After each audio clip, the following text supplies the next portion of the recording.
Madame Ginette Escandani, que vous êtes présidente de la Pierre et de l'Olivier, je vous remercie infiniment d'avoir eu la gentillesse d'accorder cet entretien à la radio francophone iranienne.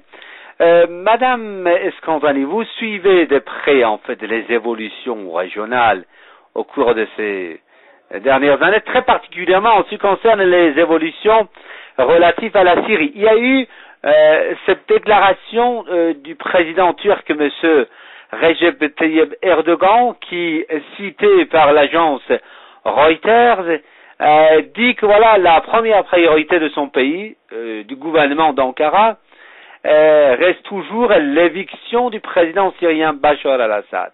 Vous, comment réagissez-vous à cette déclaration du président turc, s'il vous plaît? Bonjour. C'est une déclaration complètement stupide.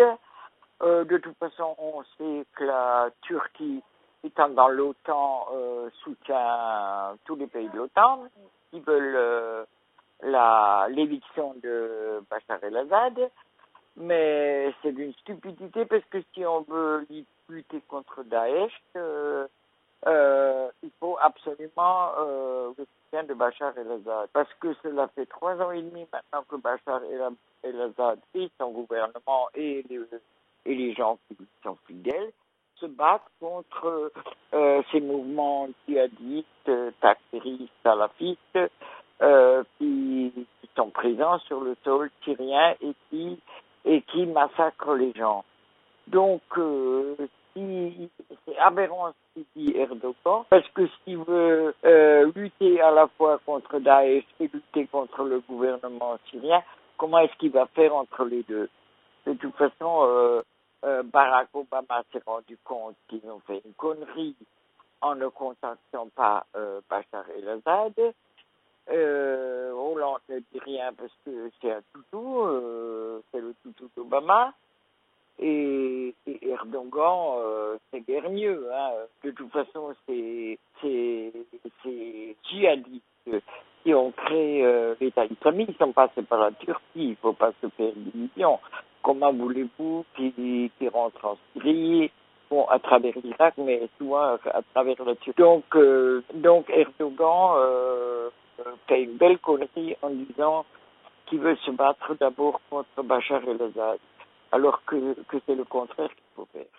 On voulait dire qu'il n'est pas sincère également dans ces déclarations lorsqu'il dit que voilà que son pays a comme priorité de combattre Daesh, parce que, comme vous venez de le dire, vous voulez dire que si je vous ai bien suivi, que cette déclaration ne correspond pas à ce que fait en pratique la Turquie en ce qui concerne l'armement, l'entraînement et la formation de terroristes. Autrement dit, il y a parmi les analystes ceux ou celles qui disent que voilà, la Turquie c'est un pays de transit et de passage pour les terroristes. Absolument, et puis elle soutient les terroristes. Ça fait un moment, ça fait 3 ans et demi maintenant que la Syrie se bat contre ces djihadistes et Erdogan les soutient. C'est grâce à Erdogan qu'ils sont rentrés en Syrie, c'est grâce à Erdogan qu'ils peuvent financer leurs troupes, c'est grâce à Erdogan qu'ils peuvent agir tels qu'ils agissent. Donc il ne faut pas se perdre d'illusions. De toute façon, Erdogan tient toujours un double langage. On le sait, c'est pas la peine de se perdre des illusions, c'est toujours pareil. Alors, vous voulez dire que Erdogan, si je vous ai bien suivi, est au service de la politique de Washington. Autrement dit, Erdogan agit dans le sens de